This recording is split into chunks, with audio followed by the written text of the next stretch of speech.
30/1/79। सर्व बंधनों से मुक्ति की युक्ति।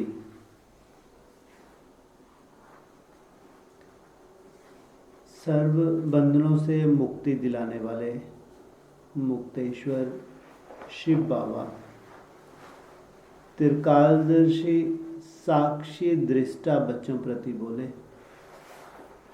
आज बाप दादा सभी स्नेही सकीलधे बच्चों को देख हर्षा रहे हैं।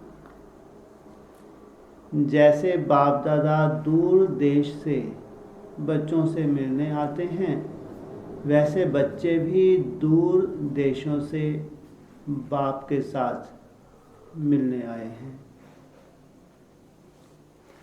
यह अलौकिक मेला अर्थात बाप और बच्चों का मिलन कल्प के अंदर अब समय पर ही होता है, अब नहीं तो कब नहीं।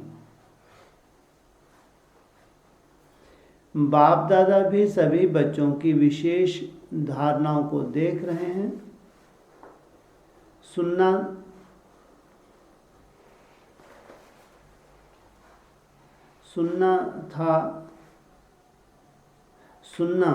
यह तो जन्म जन्मांतर से करते आए हो, लेकिन इस अलौकिक जन्म में अर्थात ब्राह्मण जीवन की विशेषता है ही धारणा स्वरूप बनने की।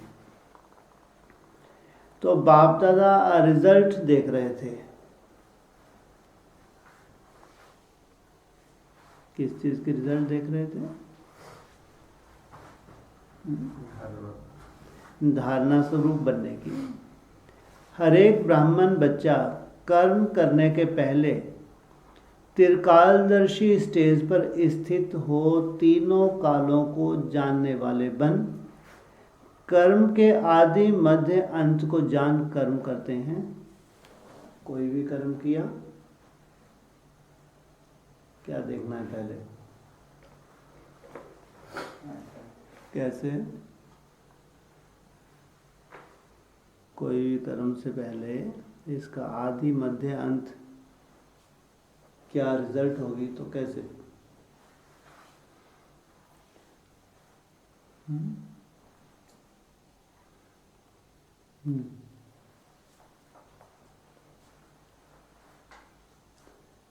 रिजल्ट के आधार से, कर्म के रिजल्ट से तो संस्कार बन रहे। जो संस्कार बन रहे हैं तो पूरा ब्रॉड ड्रामा प्रभावित हो रहा, नहीं हो रहा? नहीं हो रहा।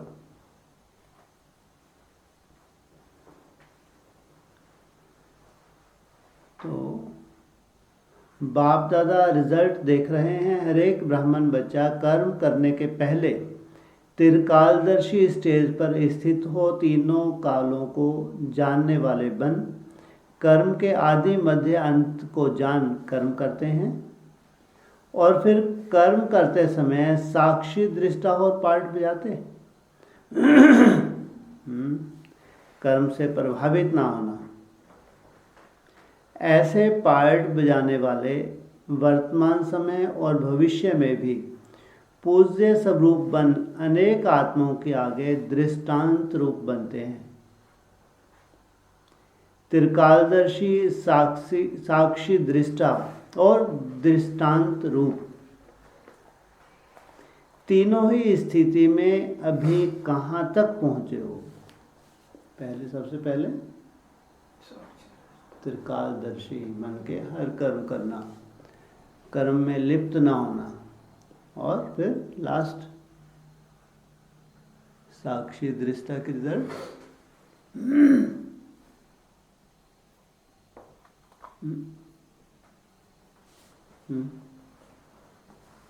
क्या बन जाएंगे सबके सामने? उदाहरण स्वरूप बन जाएंगे, दृष्टांत आपका देंगे। तो तीनों ही स्थिति में अभी कहाँ तक पहुँचे हैं? जैसे साकार बाप को देखा, ऐसे फॉलो फादर हैं। हर कर्म त्रिकालदर्शी बन करने से कभी भी कोई कर्म विकर्म नहीं हो सकता। अगर बुद्धि में ये रहे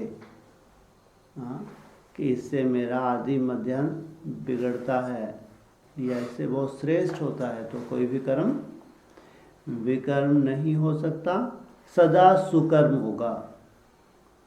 त्रिकालदर्शी ना बनने के कारण व्यर्थ कर्म व पाप कर्म होते हैं।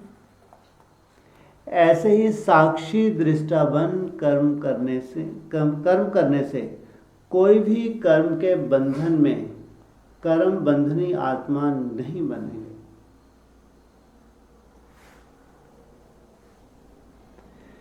कर्म का फल श्रेष्ठ होने के कारण कर्म बंधन से कर्म संबंध में आवेंगे, बंधन में नहीं। कर्म तो करना है, इसलिए संबंध में जीते हैं, लेकिन जैसे द्वापर कलयुग में क्या होता है, कर्म बंधन बन जाते हैं, बांध देते हैं। सदा कर्म करते हुए भी न्यारे और बाप के प्यारे अनुभव करेंगे। ऐसी न्यारी और प्यारी आत्माएं अभी भी अनेक आत्माओं के सामने दृष्टांत अर्थात एग्जाम्पल बनते हैं, जिसको देख अनेक आत्माएं स्वतः ही कर्मयोगी बन जाती हैं और भविष्य में भी पूजनीय बन जाती हैं। ऐसे बाप समान बने हो, बंधन मुक्त आत्मा बने हो, सर्व संबंध बाप के साथ जोड़ना अर्थात सर्व बंधनों से मुक्त होना। अनेक जन्मों के अनेक प्रकार के बंधन को समाप्त करने का सहज साधन बाप से सर्व संबंध।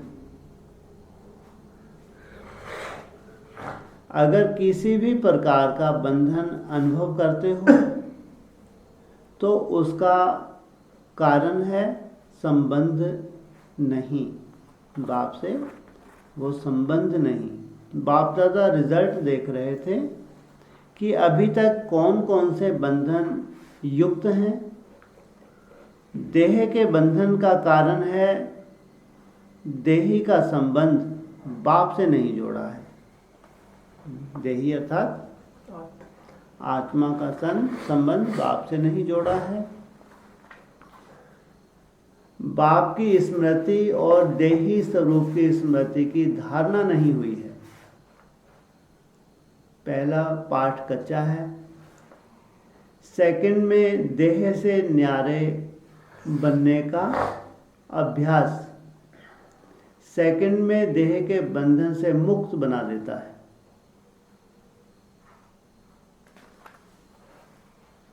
स्विच ऑन हुआ और भस्म।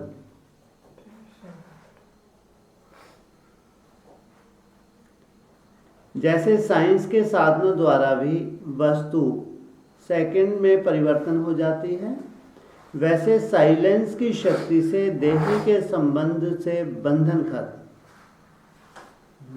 आत्मा के संबंध से जो बंधन बन गए हैं देह के आधार से वो समाप्त। अब तक भी अगर पहली स्टेज देह के बंधन में है तो क्या कहेंगे?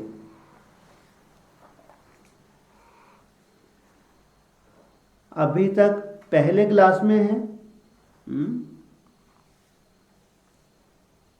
जैसे कोई स्टूडेंट कमज़ोर होने के कारण कई वर्ष एक ही क्लास में रहते हैं, तो सोचो ईश्वरीय पढ़ाई का लास्ट टाइम चल रहा है और अब तक भी देह के संबंध की पहली चौपड़ी में है।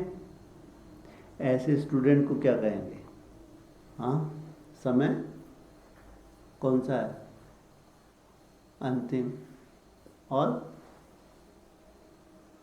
जो सबसे पहली शिक्षा है उसी में डिटैच नहीं हो पाए, तो रिजल्ट खुद ही निकाल सकते हैं कि आने वाले 5 साल में रिजल्ट क्या निकलेगी। ऐसे स्टूडेंट को क्या कहेंगे? किस लाइन में आएंगे? पाने वाले व देखने वाले? एक होंगे बाकी दूसरे होंगे जिन्होंने पा लिया उनको देखने वाले। अब तक पहली क्लास में तो नहीं बैठे हो। पर धर्म में स्थित होना सहज होता है या स्वधर्म में? स्वधर्म है देही अर्थात आत्मिक स्वरूप, परधर्म है देह स्वरूप। तो सहज क्या अनुभव होता है? जैसा नाम है सहज राजयोगी, वैसा ही अनुभव है। वह नाम और काम में फर्क है।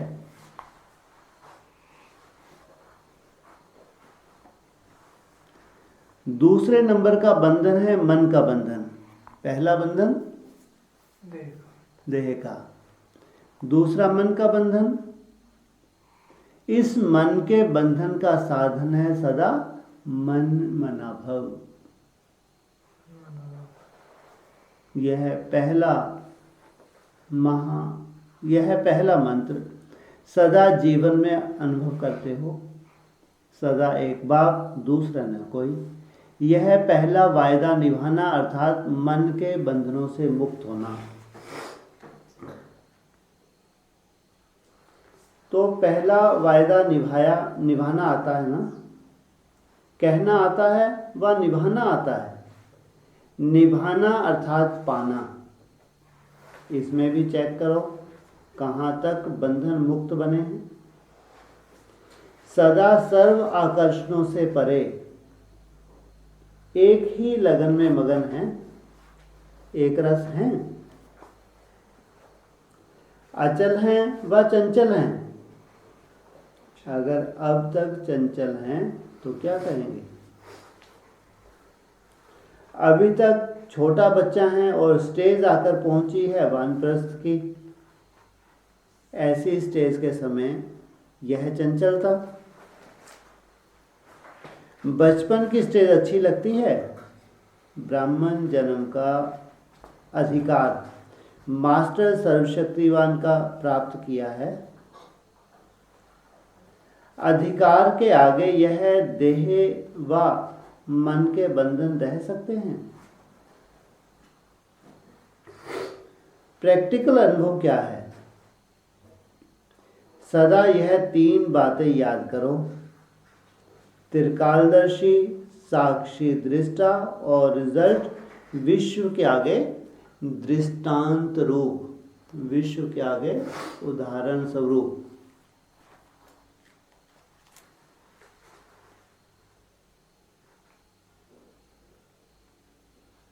इस स्थिति को सदा याद रखो तो सदा बंधन मुक्त, जीवन मुक्त अवस्था का अनुभव करेंगे।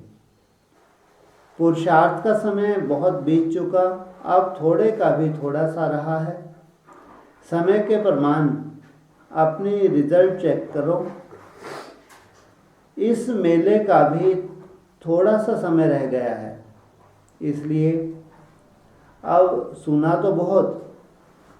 सुनना अर्थात वाणी द्वारा ही यह ब्राह्मण जन्म लिया, इसलिए मुख वंशावली कहलाते हो। तो जन्म से ही सुनते आए हो, अब क्या करना है? मेले का भी कितना समय बचा है?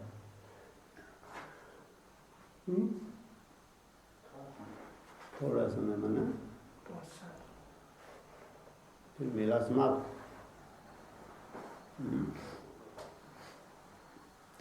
5 साल का या तो सदा काल का मेला, या फिर देखने वाले बन जाएंगे।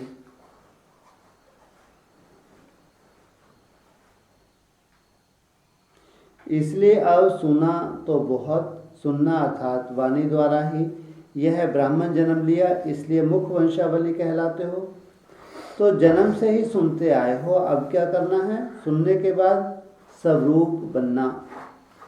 इसलिए लास्ट स्टेज स्मृति स्वरूप की है। ऐसी स्टेज तक कहाँ तक पहुँचे हो? सीजन की रिजल्ट भी क्या? सुनना और मिलना व समान बनना। स्नेह का सबूत है ही समान बनना। अगर बाप से स्नेह है, क्या चाहते हैं बाबा? समान बने।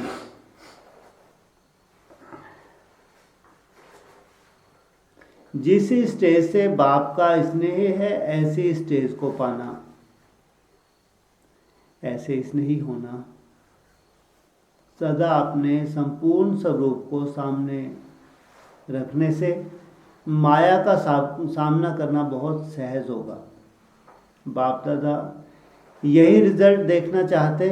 इस रिजल्ट को प्रैक्टिकल में लाने के लिए विशेष धारणाएं याद रखो। मधुरता और नम्रता,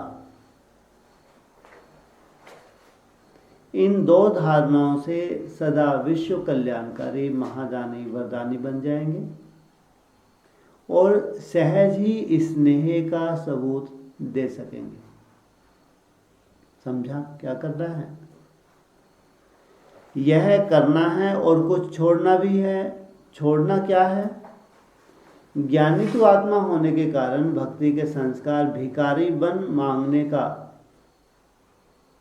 व सिर्फ बाप की महिमा व कीर्तन गाने का, मन द्वारा यहाँ वहाँ भटकने का, अपने खजानों को व्यर्थ गंवाने का, यह पुराने संस्कार सदा काल के लिए समाप्त करो। अर्थात पुराने संस्कारों का संस्कार करो, यह है छोड़ना। आप समझा क्या करना है? क्या छोड़ना है? ज्ञानी तू आत्मा अर्थात विजयी। ऐसे सेकंड में स्वयं परिवर्तन करने वाले, स्वयं परिवर्तन द्वारा विश्व का परिवर्तन करने वाले, सर्व बंधनों से मुक्त, सदा योग युक्त, जीवन मुक्त, बाप दादा के स्नेही अर्थात समान बनने वाले, ऐसे सदा विजयी रत्नों को बाप दादा का याद, प्यार और नमस्ते। बाप दादा की व्यक्तिगत मुलाकात है बंगाल बिहार जोन से। सदा अपने को पद्मापदम भाग्यशाली समझते हो जो हर कदम में पद्मों की कमाई कर सकते हैं। वह क्या हो गए? पद्मापदम भाग्यशाली हो गए ना। आपके आगे आजकल के नंबर 1 धनवान भी क्या हैं? भिखारी। क्योंकि जितना धन होगा तो धन के साथ और क्या होगा? दुख भी होता है। क्या कहा? दुनिया में जितना धन होता है, धन के साथ दुख भी होता है। तो जो दुखी होंगे वह सुख के भिखारी तो होंगे ना। तो चाहे जितना भी बड़ा विश्व में प्रसिद्ध नामी ग्रामी धनवान हो, लेकिन आपके आगे सब भिखारी हैं। अब ऐसा समय प्रैक्टिकल में देखेंगे जो नामी ग्रामी धनवान अभी सुनने के लिए तैयार नहीं है, जिन्हें सोचने की फुर्सत नहीं है, वह सब आपके आगे भिखारी बन क्यों में होंगे, तरसेंगे, तड़पेंगे एक सेकंड के सुख के लिए। ऐसे समय पर आप सभी महादानी स्टेज पर स्थित हो, उनको दान देंगे तो इतना नशा रहता है।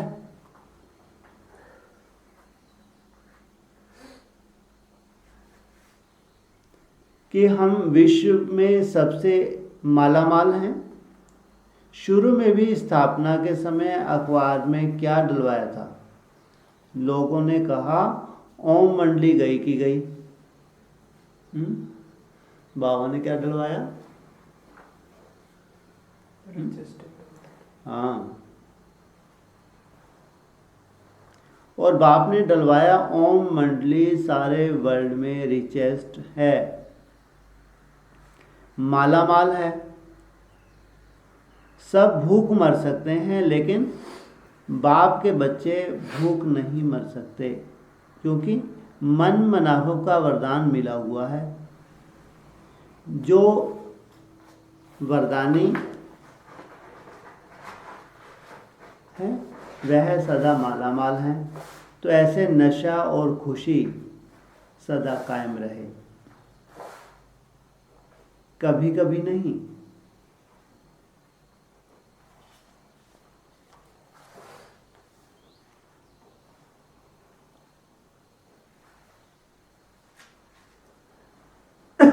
अमर भव अर्थात निरंतर सदा खुशी में बाप के साथ समानता की रास खेलते रहो। बाप के साथ रास भी वही खेलेंगे जो समान होंगे। जो समानता, तो सदा समानता ही रास है। तो ऐसे रास खेलते हो जो यहाँ सदा बाप के समान रहते हैं व खुशी में नाचते रहते हैं, वही फिर भविष्य में भी साथ साथ रास करेंगे।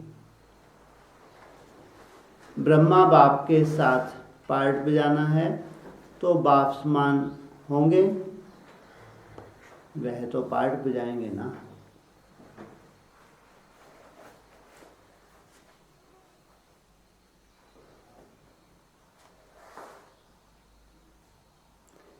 शक्ति सेना सदा विजय का झंडा लहराने वाले हो। कितना ऊंच झंडा लहराया है? इतना ऊंच झंडा है जो सारे विश्व देख सकेंगे। झंडा लहराया जरूर है लेकिन अभी ऊंचा उठाना है। अगर कोई अट्रैक्शन की वस्तु कहाँ भी नजर आती है तो सबकी नज़र ऑटोमेटिकली जाती है। ना चाहते भी आकर्षण होती है, तो ऐसा आकर्षण वाला झंडा लहराओ जो ना चाहते भी सबकी नज़र जाए। वैसे तो धरनी अभी परिवर्तन होती जा रही है। अभी सबके कानों में यह आवाज़ गूंजने वाला है कि अगर सत्य कार्य है तो इन्हों का ही है। जहाँ भगवान होगा वहाँ कार्य भी कैसा होगा? सत्य होगा।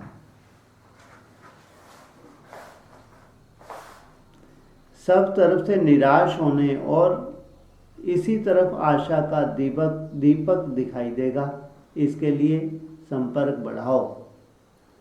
समय पर संपर्क नहीं, सदा संपर्क।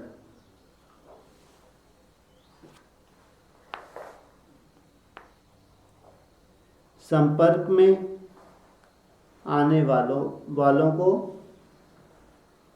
आगे बढ़ाते चलो। कोई ना कोई प्रोग्राम समय प्रति समय रखते हो। हर वर्ग की सेवा करनी है। अंत में कोई भी उलाहना ना दे सके कि हमें नहीं बताया। इसलिए सब धर्म वालों को संदेश जरूर देना है। तमोगुनी वातावरण से सेफ्टी का साधन बाप का साथ। आपने को इस पुरानी दुनिया में रहते कमल पुष्प के समान न्यारे और बाप के अति प्यारे अनुभव करते हो। जैसे कमल का पुष्प कीचड़ में रहते भी न्यारा रहता है, ऐसे पुरानी दुनिया में रहते हर तमोगुनी वातावरण से न्यारे रहते हो। तमोगुनी वातावरण का प्रभाव तो नहीं पड़ता। जो सदा बाप को अपना साथी बनाते हैं, साथी हो पार्ट बजाते हैं, वह सदा न्यारे होंगे। जैसे वाटरप्रूफ होता है ना, तो कितना भी पानी पड़े लेकिन एक भी बूंद असर नहीं होता। ऐसे सदा माया प्रूफ हो कि माया का असर होता है।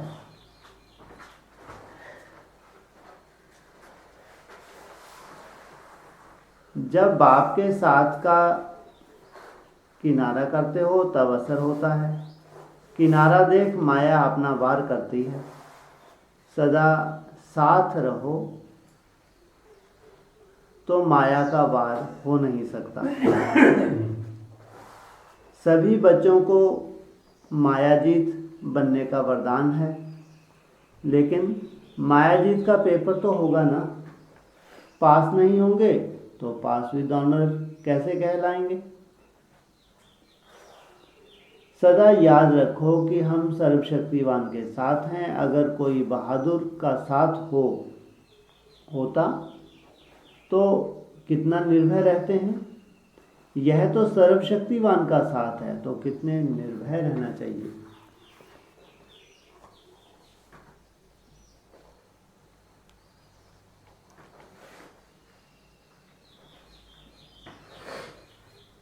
सदा अपने भाग्य का सितारा चमकता हुआ देखो।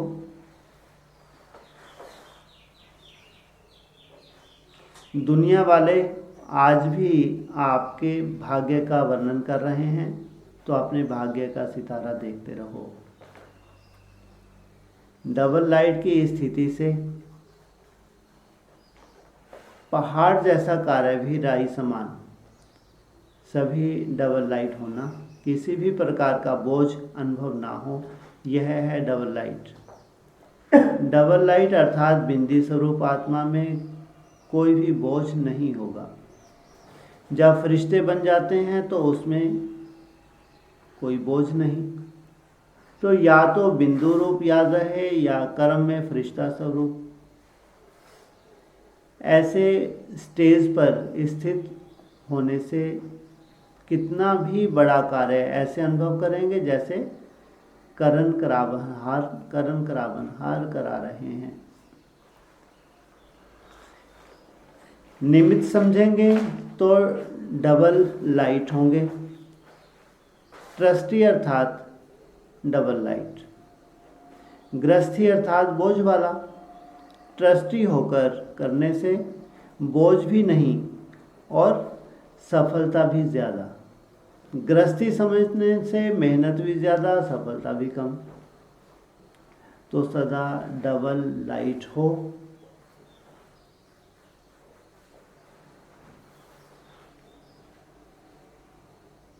तो सदा डबल लाइट के स्वरूप की स्मृति की समर्थी में रहो, तो कोई भी पहाड़ जैसा कार्य भी राई नहीं लेकिन रुई जैसा हो जाएगा।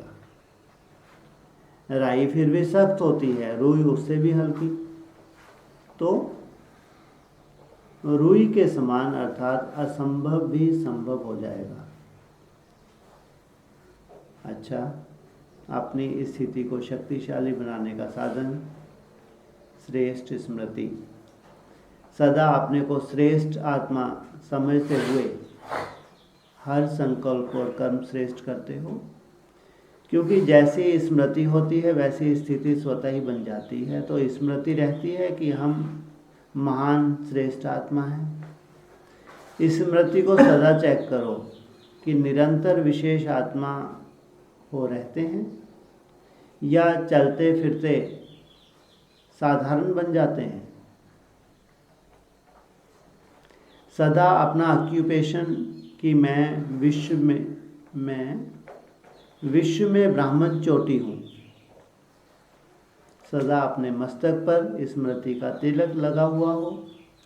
लौकिक रीति से भी ब्राह्मण तिलक लगाते हैं, तो यह निशानी अब संगम युग की है।